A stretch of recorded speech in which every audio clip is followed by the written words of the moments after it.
Então, dando continuidade, certo, os tipos de precaução, lembrando que nós estamos nas precauções por rotas de transmissão, que são de 3 tipos.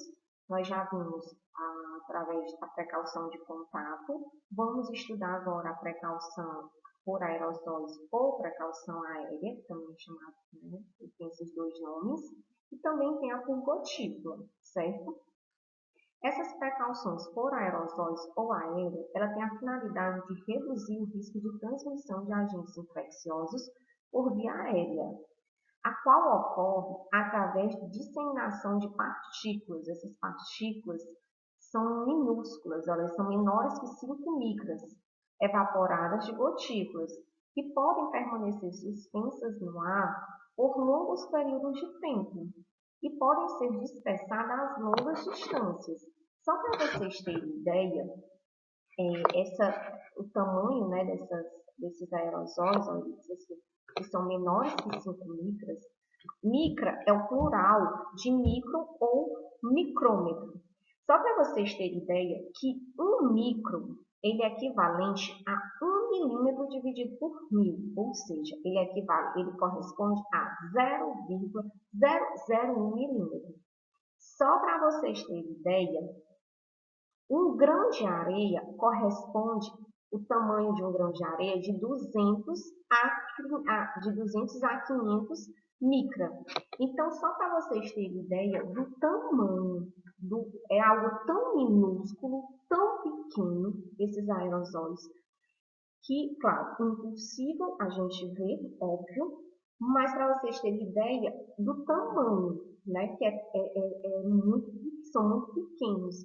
Então, diferente da gotícula, a gotícula ela é pesada, ela cai nas superfícies, certo? O aerossol ele fica no ar, e ele pode ser dispersado por longas distâncias, e ele fica por longos períodos no ar, entendeu? Porque eles são mais leves, tá? Ó, aqui, ó, aqui são as gotículas, certo? Como fossem as gotículas, elas são mais pesadas, elas vão cair. Isso aqui, ó, os aerossóis, eles são mais leves, certo? Eles vão ficar dispersos no ar, tá vendo? Ó? Eles podem, pessoal, permanecer, eles podem percorrer longas distâncias, porque eles são leves, tá?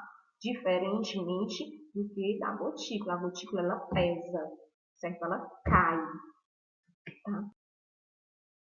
E quais são exemplos de doença por esse tipo de precaução? A varicela, o sarampo, a tuberculose e o Covid aqui, ó, nas intubações, por exemplo, certo? Nós vimos que o Covid, ele é por contato. Nós vimos, a gente está vendo aqui que ele também pode ser aérea, uma precaução aérea, no caso das intubações, certo? E nós vamos ver que ele é por gotícula também, certo? Então, o Covid está presente nesses 3 tipos de precaução, certo? Então, são exemplos, certo, de precaução aérea, além do Covid, essas outras doenças, ó. Vendo aqui, ó, no espirro, ó, certo? Ó, tá vendo que tem isso aqui, ó, vai cair, são as gotículas, elas caem. E aqui são os aerossóis que vão ficar suspensos no ar. Peraí, pessoal, só um instante. Eles vão ficar suspensos no ar, tá? Então, como também nós já vimos, né? Que eu já falei para vocês, que eu retirei da Anvisa, né? Do site da Anvisa, né? Que fala sobre as precauções padrão, fala também sobre a precaução por contato e ele também aqui fala sobre a precaução por aerossóis. Então, quais são as precauções que eu tenho que utilizar para aquele tipo de doença? Primeiro, higienização das mãos. Depois, ó, máscara PFF2 ou N95. Máscara cirúrgica para o paciente durante o transporte. E quarto, privativo. Precaução padrão, higienização de mãos antes e após o contato com o paciente, usar óculos, máscara cirúrgica ou avental quando houver risco de contato com sangue ou secreções e o descarte adequado do perto cortante.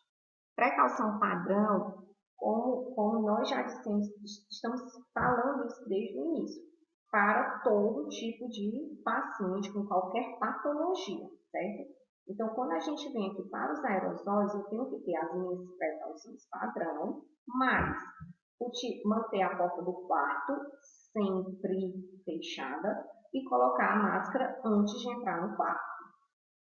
Quando não houver disponibilidade de quarto privativo, o paciente pode ser internado com outros pacientes com infecção pelo mesmo micro-organismo.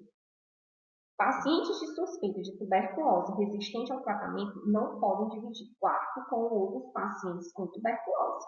Quando eu dei aquele exemplo de paciente com tuberculose, eu não adentrei nesse mérito aqui de tuberculose resistente, certo? Se for uma tuberculose resistente, eu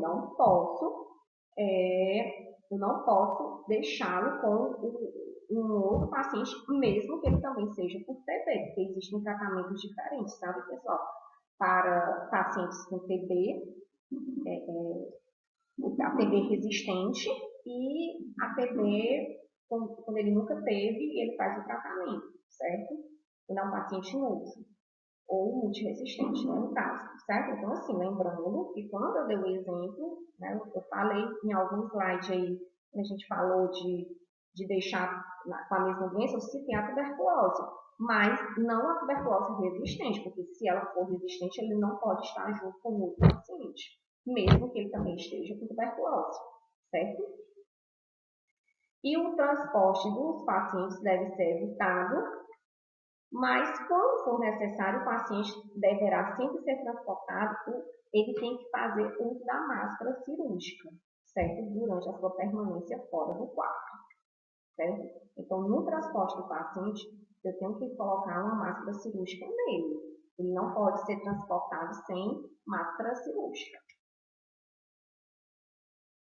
A máscara, eu tenho que colocá-la antes de entrar no quarto, certo? E o tipo de máscara para aerossol é a N95 ou a PFF2. E eu tenho que garantir que ela esteja corretamente ajustada ao meu custo, certo?